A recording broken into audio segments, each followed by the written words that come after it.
What's up guys, it's Joe from GGD and I'm here to show you how to kind of mimic the use of moongel or muffle rings that people use on drums inside Modern and Massive 2.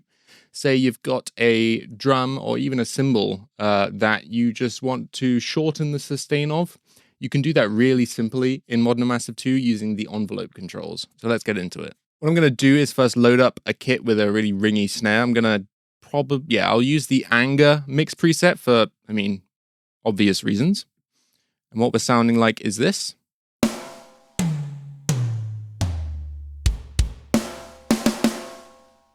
So we've got a nice ringy snare. This is the 13 by 7 inch Evans spotted gum snare, as you can see. Now I'm guessing when we tracked this, it did have some moongel on, because we can see actually on the kit UI that there is a piece of moongel on the snare.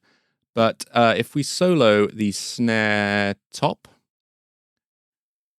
we can hear that there's still quite a bit of ring to it. I think it sounds great, but let's say for this production I'm working on, I want that ring to be slightly shorter. Let's show you how to do that really easily. So we're going to click the snare and then go up to envelopes here.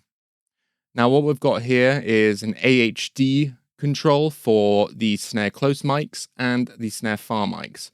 We can expand this out to have more sort of macro control on the mics by clicking advanced mode, and then you see each individual mic that this drum is going to. But I'm going to keep it just on the basic mode because I want to group these things together. I don't want to have to go through and edit them individually. We don't need to. So I'm going to program out some snares so I can just loop it, so I don't have to keep triggering it. That's sounding good. So what the A, H, and D stand for is attack, hold, and decay. By moving these, it's going to change the sustain of the sample or the sound of the drum. So if I do something really extreme here, we can see that it's going to basically cut the drum off. Make that even shorter. So actually a cool effect if you want to create some like gated reverb effects inside Modern and Massive 2. But I want to sound a bit more natural. So let's bring this out. When you put moongel or some kind of ring on a drum or some dampening, it doesn't just cut the sound off outright. It still has a natural decay to it. So we're mimicking that here with their hold and decay settings. The hold is basically how long the sample is held at full volume before the envelope here starts to decrease the volume.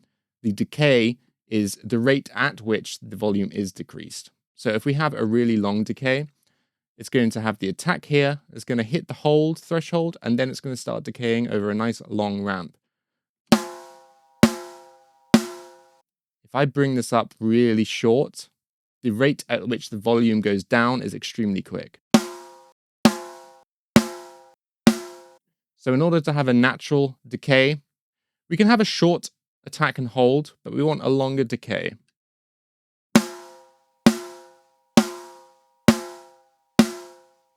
So that's sounding pretty natural to me. Let's just A-B that.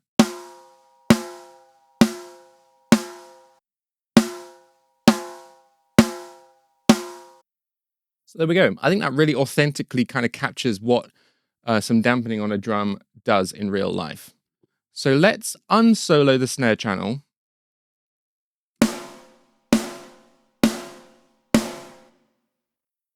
So let's compare the snare close mic to the unaltered snare far mics. So we can hear in the snare far mics, because I haven't changed the attack, hold, and decay at all, that ring is still going on for quite a long time. This could be a cool effect if you want it, but I want to mimic this so it sounds organic and natural. So I'm going to go ahead and start chasing a similar decay sound in the far mics.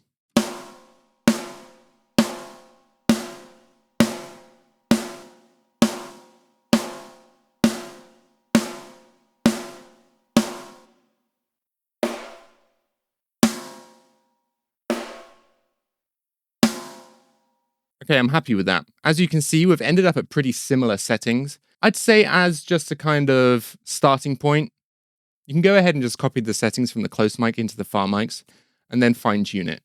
It's really a matter of just doing this by ear and following what your gut feels sounds natural, right, or desirable for what you're after. Now, of course, you can mimic this technique on the toms, the kick, or the cymbals. Let's just demonstrate that on a floor tom, for example. This 16-inch Vibe floor tom sounds amazing, but it has quite a long sustain.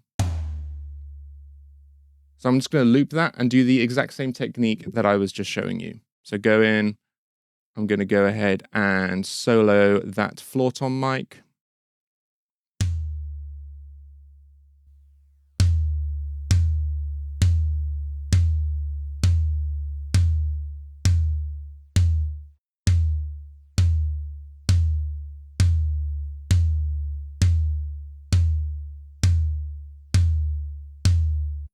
Happy with that? I'm going to unsolo it.